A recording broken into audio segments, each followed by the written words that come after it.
আপনি কি জানেন একটি ভুয়া খবর আসল খবরের চেয়ে 6 গুণ দ্রুত ছড়ায়?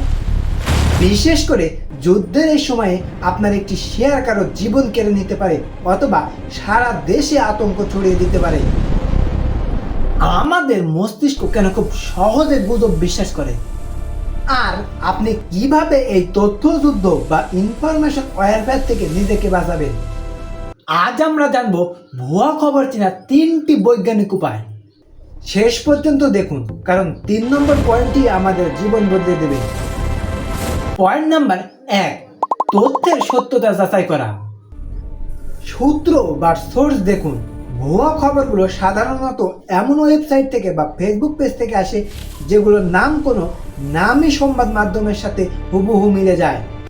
খবরের লিঙ্কটি ভালো করে খেয়াল করুন, শেষে কি .com এর বদলে .com, .co বা অদ্ভুত কোনো এক্সটেনশন আছে? যদি থাকে তবে সেটি 99% ভুয়া। পয়েন্ট নাম্বার 2, ছবির পিছনের গল্প। গুজব ছড়ানোর সবচেয়ে বড় অস্ত্র হলো পুরনো বা অন্য দেশের ছবি। যুদ্ধের সময় 5 বছর আগে সিরিয়াস ছবিকে আজকের ঘটনা বলে চালিয়ে দেওয়া খুব সহজ। এই ট্রিক্সটি ব্যবহার করবেন। যে কোনো সন্দেহজনক ছবি গুগল লেন্স দিয়ে সার্চ করুন, দেখবেন সেই ছবির আসলে কবেকার এবং কোথা থেকে এসেছে। অবচেতনভাবে আমরা যা দেখি তাই বিশ্বাস করি, কিন্তু ডিজিটালের যুগে চোখের দেখাও মিথ্যা হতে পারে। ধাপ নাম্বার 3, ইমোশনাল ট্রিগার এবং কনফার্মেশন বায়াস। এটি একটি শক্তিশালী সাইকোলজিক্যাল ট্রিক্স। ভুয়া খবর এমনভাবে লেখা হয় যা আপনার মনে ভয়, রাগ বা তীব্র ঘৃণা তৈরি করে। একে বলে কনফার্মেশন বায়াস। আমরা যা বিশ্বাস করতে চাই ভুয়া খবর আমাদের ঠিক সেটাই শোনায়। খবরটি পড়ার পরে কি আপনার রক্ত গরম হয়ে যাচ্ছে?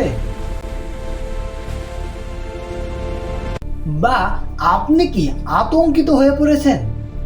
যদি উত্তর হ্যাঁ হয় তাহলে থামুন, শেয়ার করার পূর্বে 3 বার ভাবুন, কারণ আপনার ইমোশন ব্যবহার করেই এই মগজ ধোলাই করা হচ্ছে।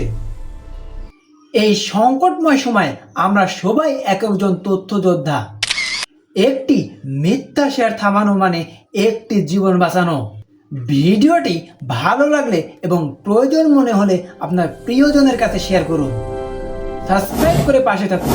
দেখা হবে পরবর্তী ভিডিওতে। আসসালামু আলাইকুম ওয়া রাহমাতুল্লাহ।